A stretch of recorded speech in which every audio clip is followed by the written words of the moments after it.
मठ मंदिरों को मुक्त कराने का जो अभियान है ये हिंदू मुस्लिम का विषय नहीं है। ये भारत के संविधान, भारत की संप्रभुता, भारत की स्वतंत्रता और विदेशी आक्रांताओं का विषय है।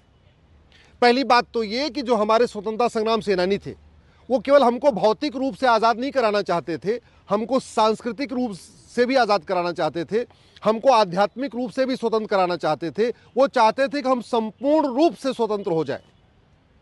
अब अगर हम तो स्वतंत्र हो गए, लेकिन अगर हमारे मठ मंदिर आज भी स्वतंत्र न हो पाए तो फिर किस बात की स्वतंत्रता? संविधान के प्रियम्बल में लिखा है कि भारत एक संप्रभु राष्ट्र है। संप्रभु का मतलब गुलामी का निशान नहीं होना चाहिए। आर्टिकल 29 ये कहता है राइट टू कल्चर, हमें सांस्कृतिक रूप से स्वतंत्र होना चाहिए, हमें अपनी संस्कृति को बचाने का भी अधिकार है। तो स्वाभाविक सी बात है जितने हमारे पौराणिक स्थान है वो भी स्वतंत्र होने चाहिए। आर्टिकल 49 में तो साफ साफ लिखा हुआ है ये केंद्र और राज्य सरकार का कर्तव्य है कि वो हमारे सारे ऐतिहासिक, धार्मिक, पौराणिक स्थानों को संरक्षित करे, उनको मैनेज करे, उनको मेंटेन करे। तो ये सरकार की भी ड्यूटी है कि वहशी दरिंदों के द्वारा जो हमारे मठ मंदिरों को तोड़ा गया था, उनको बदला गया था, उसको दोबारा रिस्टोर करे। मठ मंदिरों को मुक्त करने का अभियान ये केवल हिंदू मुस्लिम नहीं, ये राइट टू कल्चर का मामला है, ये राइट टू आइडेंटिटी का मामला है, ये राइट टू इंडिपेंडेंस का मामला है, ये राइट टू सोवरेंटी का मामला है, ये हमारी संप्रभुता का मामला है। इसलिए इसको हिंदू मुस्लिम में कंफ्यूज मत करिए। आज की डेट में हमारे जितने भी पौराणिक स्थान थे वो नहीं मिल रहे भारत के नक्शे पे। क्यों? क्योंकि यहाँ पे अंग्रेजों ने और मुगलों ने जानबूझ के जितने हमारे पौराणिक शहर थे, जो पहले के शहर थे, उनका नाम बदल दिया। अब नाम बदल दिया तो वो मिलते नहीं है, जबकि हमारे महाभारत में उनका वर्णन है, हमारे उपनिषद में उनका वर्णन है, हमारे सत्यार्थ प्रकाश में उसका वर्णन है, हमारे भगवत गीता रामायण में उसका वर्णन है, लेकिन वो शहर नहीं मिलते हैं। फिर हमारे बच्चों को ये जब कहा जाता है कि रामायण महाभारत काल्पनिक घटना है तो उसको मान लेते हैं।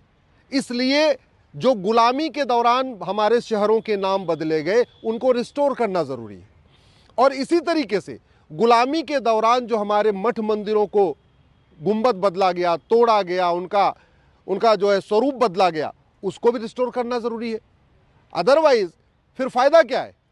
केवल सड़क बनाने के लिए, एयरपोर्ट बनाने के लिए, बंदरगाह बनाने के लिए हम स्वतंत्र हुए हैं क्या? केवल हम रोटी कपड़ा मकान के लिए स्वतंत्र हुए हैं क्या? अगर हम अपनी जिस स्वतंत्रता के लिए वीर सावरकर ने काला पानी सहा, जिस स्वतंत्रता के लिए हमारे लाखों पूर्वज बलिदान हो गए, जिस संप्रभु भारत निर्माण के लिए लाल बाल पाल, भगत सिंह, सुखदेव, राजगुरु फांसी पे झूल गए, जिस संप्रभु भारत के लिए जलियांवाला बाग में हमारे पूर्वज बलिदान हो गए, अब अगर स्वतंत्र हो जाए तो केवल वोट बैंक की खातिर, केवल एक समुदाय को खुश करने के लिए हम ये कहें कि नहीं अब ठीक है, जो हो गया सो हो गया, कंटिन्यू होगा। क्यों? अरे भैया, उस समुदाय को समझना चाहिए कि बाबर, हुमायूं, तुगलक, गजनी, गोरी उसके पूर्वज नहीं थे। उस समुदाय को समझना चाहिए कि वो कन्वर्टेड हिंदू है। बाबर, हुमायूं, तुगलक, गजनी, गोरी औरंगजेब ने कन्वर्ट किया। उस समुदाय को समझना चाहिए कि रामकृष्ण ही हमारे पूर्वज हैं। वो समुदाय समझने के लिए तैयार नहीं है। फिर 100 करोड़ हिंदू कैसे समझेगा कि नहीं जो हो गया सो हो गया? हमारे पूर्वजों ने बलिदान किया। गुरु तेग बहादुर जी ने अपना गर्दन कटवाया। गुरु गोबिंद सिंह जी ने पूरा परिवार बलिदान कर दिया। हमारे चार साहिबजादों का क्या हुआ? संभाजी महाराज को किस तरीके से तड़पा के मारा। छत्रपति शिवाजी महाराज ने कितना बलिदान किया। वीर शिरोमणि राणा प्रताप जी ने जो लड़ाइयाँ लड़ी, वो क्या इस भारत के लिए लड़ाई लड़ी थी उन्होंने? कि हाँ ठीक है, उन्होंने लड़ा तो लड़ा, लेकिन अब हम आज़ाद हो गए, हमको रोटी कपड़ा मिल गया, हमको सड़क मिल जा रही है, हमको एयरपोर्ट मिल जा रहा, हमको ट्रेन मिल गई, बस इससे खुश हो जाए।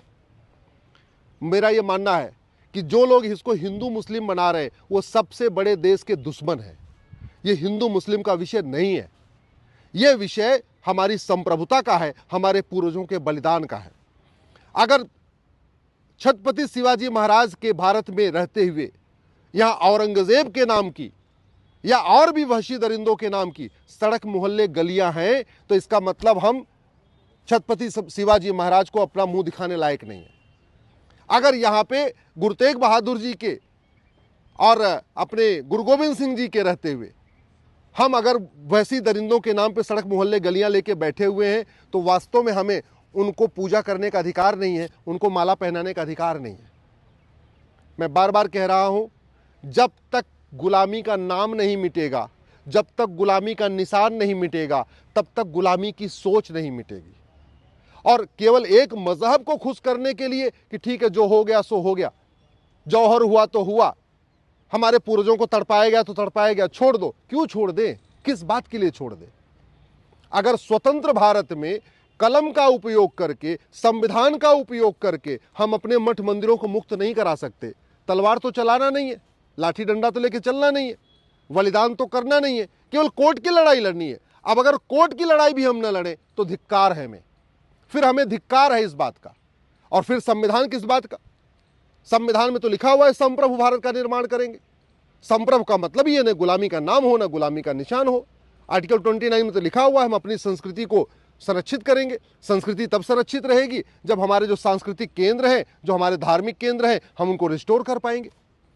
आर्टिकल 49 में तो लिखा हुआ है ये केंद्र और राज्य की ड्यूटी है कि जो हमारे पौराणिक शहर हैं, जो हमारे ऐतिहासिक शहर हैं, जो हमारे धार्मिक प्रमुख केंद्र हैं, उनको रिस्टोर करे, उनको मैनेज करे, उनको मेंटेन करे, उनका रखरखाव करे। तो सरकार अपना ड्यूटी नहीं कर रही समझ में आती है, तो क्या समाज भी अपनी ड्यूटी न करे? और समाज जब इसके लिए लड़े तो समाज को कह दिया जाए तो हिंदू मुस्लिम विषय है।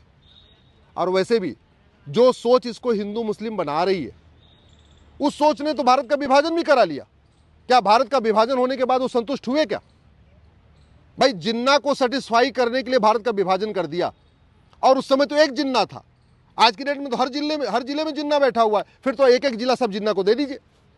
उस समय तो एक बाबर हुमायूं तुगलक गजनी गोरी था, एक औरंगजेब था, अब तो हर जिले में एक बाबर हुमायूं तुगलक गजनी गोरी औरंगजेब पैदा हो गया। पहले तो एक खिलजी था, अब तो हर जिले में खिलजी पैदा हो गया। अब अगर जिस खिलजी ने हमारे नालंदा विश्वविद्यालय को जलाया और वहाँ आज भी बख्तियार खिलजी के नाम पे रेलवे स्टेशन है और वहाँ आज भी शहर है, उसका हम नाम इसलिए न बदलें कि नहीं एक समुदाय नाराज हो जाएगा, तो धिक्कार है हमें, धिक्कार है हमें।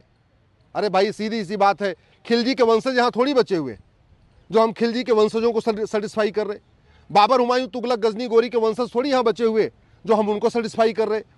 जो यहाँ पे हैं वो सारे हिंदू थे। अब अगर वो हिंदू बाबर हुमायूं तुगलक गजनी गोरी खिलजी को अपना पूर्वज मानते हैं तो उसमें हमारी कोई गलती नहीं है। कायदे से उनको समझाने की ज़रूरत है जो मठ मंदिरों को रिस्टोर करने का विरोध करते हैं, जो यहाँ पे बाबर हुमायूं तुगलक गजनी गोरी के नाम पे सड़क मोहल्ले गलियां चल रही हैं, उनको बदलने का विरोध करते हैं। उनको समझाने की ज़रूरत है। उनके घर वापसी के लिए अभियान शुरू करना चाहिए। उनको समझाना चाहिए कि तुम यहीं के रहने वाले हो, 6-7 पुश्त पहले तुम यहीं हिंदू ही थे, ये उनको बताने की ज़रूरत है। हिंदुओं को ये नहीं बताना चाहिए कि नहीं एक काम करो, जो हो गया सो हो गया, ठीक है, जौहर हुआ तो हुआ, गुरु तेग बहादुर जी का सर कटा तो कटा, गुरु गोविंद सिंह के साहिबजादों को दीवार में चिनवाया तो चिनवाया, संभाजी महाराज को 40 दिन तड़पा के मारा तो मारा, लेकिन जो हो गया सो हो गया। क्यों? किस बात के लिए? हम क्या इसी बात के लिए स्वतंत्र हैं? मेरा मानना है ये भारत का संविधान है। संविधान कहता है कि कोर्ट के जरिए हमें अपने मठ मंदिरों को मुक्त कराने का अधिकार है, और ये हमारा नैतिक अधिकार भी है। हम वीर शिवाजी के वंशज हैं, हम वीर सावरकर के वंशज हैं, हम गुरु तेग बहादुर के वंशज हैं, हम गुरु गोविंद सिंह के वंशज हैं, हम छत्रपति शिवाजी महाराज के वंशज हैं। हमारे पूर्वजों ने तो इतना बड़ा बलिदान किया और हम इतना भी नहीं कर पा रहे। केवल राजनीतिक संतुष्टिकरण के कारण, केवल राजनीतिक तुष्टिकरण के कारण हम ये कह दें कि नहीं नहीं ठीक है, जो अत्याचार हुआ तो हुआ, जो हुआ सो हुआ, अब उसको भूल के हमें आगे बढ़ना चाहिए। आगे किस लिए? केवल सड़क बनाने के लिए, हाईवे बनाने के लिए, रेलवे स्टेशन बनाने के लिए? फिर किस बात की रही? उन्होंने फिर तो उनका बलिदान व्यवहार बेकार चला गया। उनका फिर इतना बड़ा उनका त्याग, फिर तो हमारे वीर सावरकर जी का काले पानी की सज़ा बेकार हो गई। वो थोड़ी चाहते थे कि बाद में सरकार बनेगी और सरकार बनेगी और गुलामी का नाम भी चलेगा, गुलामी का निशान चलेगा। हमारे पूर्वजों ने कभी नहीं सोचा था कि स्वतंत्र भारत में भी गुलामी का नाम चलेगा, गुलामी का निशान चलेगा, गुलामी की कुरीतियां चलेंगी, गुलामी की कुप्रथाएं चलेंगी, गुलामी की पुलिस व्यवस्था चलेगी, गुलामी की न्यायिक व्यवस्था चलेगी, गुलामी की प्रशासनिक व्यवस्था चलेगी, गुलामी की चुनाव व्यवस्था चलेगी, गुलामी की टैक्स व्यवस्था चलेगी, गुलामी की व्यापार व्यवस्था चलेगी, गुलामी की लेबर सिस्टम चलेगा, गुलामी की कृषि व्यवस्था चलेगी। इसलिए उन्होंने इतना अपना बलिदान नहीं किया था। उन्होंने सोचा था एक संप्रभु भारत बनेगा, एक स्वतंत्र भारत बनेगा, भारत अपना पुराने गौरव को प्राप्त करेगा। उन्होंने कभी ये नहीं सोचा था वोट बैंक की खातिर सही बात को कहने पे भी लोग उसको अलग तरीके से देखेंगे।